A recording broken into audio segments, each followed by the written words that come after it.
We have politicians, bureaucrats and even police in this country who are stepping way over the mark, forgetting who employs them, forgetting their roles, forgetting basic freedoms, the rights and responsibilities that should apply to all of us. Just have a look at what's happening when it comes to borders in this country. A 28-year-old Perth woman has been sent to jail for 6 months for sneaking back into Western Australia. She'd been in Victoria to visit a sick relative, but instead of spending 2 weeks in quarantine at a cost of $2,500, she sneaked back into the state of Western Australia in the back of a truck. Now she'll serve at least 3 months in jail before being eligible for parole. Look, she broke the rules, sure. Should she have been shunted into quarantine and fined? I suppose. But jail? At a 6-month sentence? There are violent criminals around this country who regularly escape sentences like that. Our authorities are losing the plot. Another example, again from the West. There have been plenty of reactions to Jeff Kennett's railing against the curfew and state of emergency in Victoria, thanks to your responses to our interview last night, by the way. Remember, he described Daniel Andrews as a megalomaniac for wanting to extend his powers for another 12 months. He might keep a state of emergency in place until we have a vaccine. We may never have a vaccine. We don't have a vaccine for SARS. So what's he talking about, for goodness sake? Name one other state that has curfews. Are we all going to be locked up at the whim of the Premier without any checks and balances? This is an act of a megalomaniac. Jeffrey. But have a look at this response from Western Australia. A Western Australian police station tweeted back to Kennett on Twitter saying a complete lockdown like New Zealand is what's needed. Come on, Victoria, wake up. Well, apart from being wrong, what do the West Australian police think they're doing? What role do they have in urging health responses and lockdowns anywhere, especially in Victoria? We got a response back from them late today. They say that was an accident. It was supposed to be from the police officer's private account, not the police station's. This is symptomatic, isn't it, though, of a rise of authoritarian rule on the back of this pandemic. So many people are showing their true nanny state colours. Too many rules are never enough. It's a great worry that so many Australians are accepting this. Take the Queensland border with New South Wales. We've had parents kept from visiting their newborn son taken to Brisbane for life-saving treatment. We've had a toddler initially refuse the right to return home to Queensland without quarantine after open heart surgery in Sydney. And we've shown you many examples of hardship, separation and service disruption on the South Australia-Victoria border. Listen to this woman who, with her husband, runs farms either side of that border. And they were refused the right to travel between them before finally getting approval after having to rent another house closer to the border. What we don't support is the red tape that us as farmers have to cut through just so that we can continue to look after our livestock and our livelihoods, the things that matter to us. Someone needs to be accountable and take responsibility for what these reckless decisions are doing to us, our families and the farming community. Now, we've highlighted a lot of those issues over the past week or so, and we've crossed down to that region regularly to bring you personal episodes, personal exemptions, personal trials and tribulations along that border. And I'm pleased to say we've had some success with a dramatic backdown today by the South Australian Premier. The buffer zone that previously existed with Victoria will be reinstated as of Thursday night at midnight. So as of Friday, school students will be able to return to school in South Australia. Businesses will be able to resume exactly and precisely as they were. Good on him. There's more to do, and I'll cross back down to that region later in the program, but that is a welcome reversal from Stephen Marshall. There have been some new relaxations on border rules too along the Murray between the Victoria and New South Wales. That's another promising step. But the main action, of course, always remains south of the Murray at the moment in Victoria, where the data increasingly shows the real problem is in aged care centres, not in the broader community. But Daniel Andrews is continuing on with his plan to try and extend those state powers of emergency for 12 months, and he's refusing to bow to those who accuse him of an authoritarian approach. Well, that's wrong. That's not accurate in any way. I'm not particularly interested in having those sort of debates. Now, remember, if you don't like being lectured to by him, he's got his celebrity friends helping out on television. Wear a mask. If it's not on, it's just not on. It's not the lockdown that's the enemy, it's the virus. And the sooner we obey the rules, the sooner this will all be over and we can get back to the stuff that really matters. If it's not on, it's not on.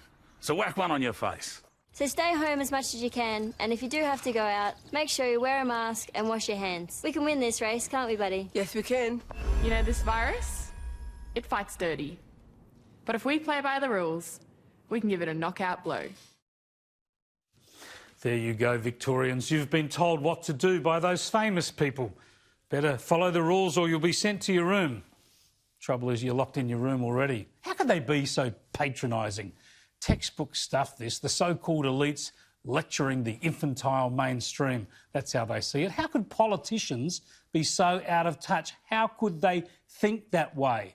How could they be so sanctimonious and tone deaf and then do it all with taxpayers' money? Well, now we know the answer.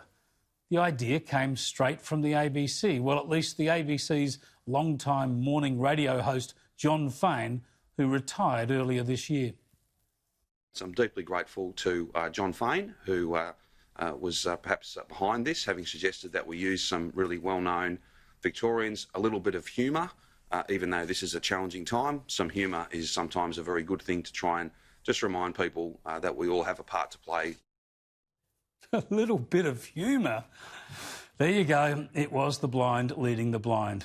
And instead of easing restrictions, instead of focusing on those things governments should do well, like contact tracing, infection control and quarantine, Victorians are stuck with an authoritarian government that's drunk on power, a government that's suspended Parliament but wants to recall it only to extend its powers, a government that imposes recklessly draconian laws and then cooks up a plan with a Green Left former ABC radio host to get celebrities to tell the little people just to shut up and do what they're told. Someone needs to tell Daniel Andrews to take a day off. He's become consumed by this thing and sees every infection as a political stain. He needs to go for a walk, leave his mask at home, get some perspective. Just have a serious think about the real issues and the real responses. No Australians deserve to be treated like this. Let's go to Victoria now and catch up with opposition MP Richard Riordan, who's prosecuted these issues in parliamentary inquiries. Thanks for joining us, Richard. First up, does it look now like Daniel Andrews' extension of powers will be defeated in the upper house? A number of independents are saying they'll oppose it. Look, we don't know, Chris. It's the million-dollar question. If the amount of emails flooding and phone calls flooding members of parliament in Victoria at the moment are any indication, then any independent in the upper house who decides to side with Daniel Andrews and give him 12 more months of what we're experiencing in Victoria now without being accountable to Parliament, well, I guess they'll have to stand by that at the next election, because I just can't imagine anyone getting re-elected supporting this approach. Well, his current powers expire on September the 13th. Do you accept that he could go back to Parliament before them and extend them for what, another 3 months or 6 months? What would the opposition be willing to wear? Look, I think the opposition would have the view that a state of emergency is a potential power that all governments should have. The question here, quite simply, is how long do you go for? Daniel Andrews has pretty much discarded Parliament for the last 6 months. And with his current just complete contempt and disregard, not only for Liberal politicians, but I spoke to nearly all the independents last night. They're all in the same boat. We've all been discarded. You know, there was many hundreds of thousands of votes went to parties other than Daniel Andrews at the last election, and he has just ignored them. And quite frankly, I think that, you know, this coming up, Daniel Andrews doesn't deserve an unfettered 12 months of essentially martial law in Victoria just because he wants it in order to run the campaign how he thinks it needs to be run. Parliament must be the supreme body in governing these things in Victoria. Look, there's no doubt that the virus has created a crisis in Victoria. You've had more than 300 people die, mainly in aged care. But do you think that he's lost perspective here? Because the state needs to function, the economy needs to operate, society needs to operate, schools and families need to function.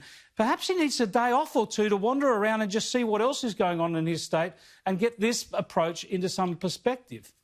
Chris, you're absolutely right. The biggest comment coming through an office like mine is, you know, Daniel Andrews, Brett Sutton and the cohort that he turns up to every day, even taking advice from John Fain, these are all people with comfortable incomes. They're not threatened by what's going on with coronavirus. They've got a job to do. They're doing it. They're turning up. But they're not aware of the consequences their decisions are having on ordinary people. And to sort of even try and make light of it and make a joke of it, I can assure you there are people really hurting out there. And not only, there are even people with jobs who are working from home that are single, that are just getting no connection and meeting up with other people. In the parliamentary hearings today, a senior minister, the Deputy Premier, was asked, have you got the cost benefits? What are the analysis that you've got that these continued lockdown, these continued measures here in Victoria are actually not causing more harm than what they're supposed to be solving? The government just won't release these figures. They won't release this information. I don't think they've done the studies, Chris. And quite frankly, people are getting tired of it. We need to know what is the evidence that this continued approach of Daniel Andrews is actually doing more good than harm, and that's what we don't know. Well, I can't imagine what it's like living in Victoria, but watching him come out for this daily theatre of the macabre and just be obsessed on all that is a real worry because, as you say, there are so many moving parts in this and you've really got to look at all the costs and benefits of every initiative you undertake. Just on that, are you pleased at the relaxation along both the New South Wales border and the South Australian border, both those governments giving Victorian border communities a little bit more freedom? Oh, look, absolutely, it's essential. As a member in a large regional area, this is crucial. But, you know, this just speaks to how does a government of the day not see this as an enormous priority? And, look, there's still much to be done on that. We've got a potentially massive harvest year this year through central New South Wales and into Victoria. And anyone that knows anything about that industry, a lot of the work starts in Victoria, they go up to New South Wales and they work their way back down to Victoria by December. It's a highly transient industry from that sense. And these people need assurances. They're going to need staff.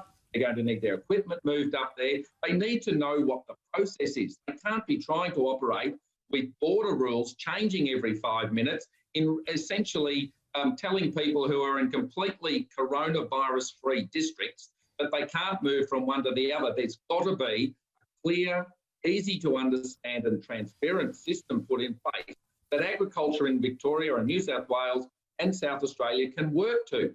It's this uncertainty that's just riddling and crippling Victoria. That's the problem at hand, and Daniel Andrews seems oblivious to it. Richard Riordan, thanks for joining us. Good, thanks, Chris. Yeah, that is a good point. There's no doubt Victorians along those borders have been treated pretty poorly by the South Australian government and at times by the New South Wales government. When Daniel Andrews is doing that to his own people, locking them down, it makes it very easy for the other states to clamp down in an extreme manner.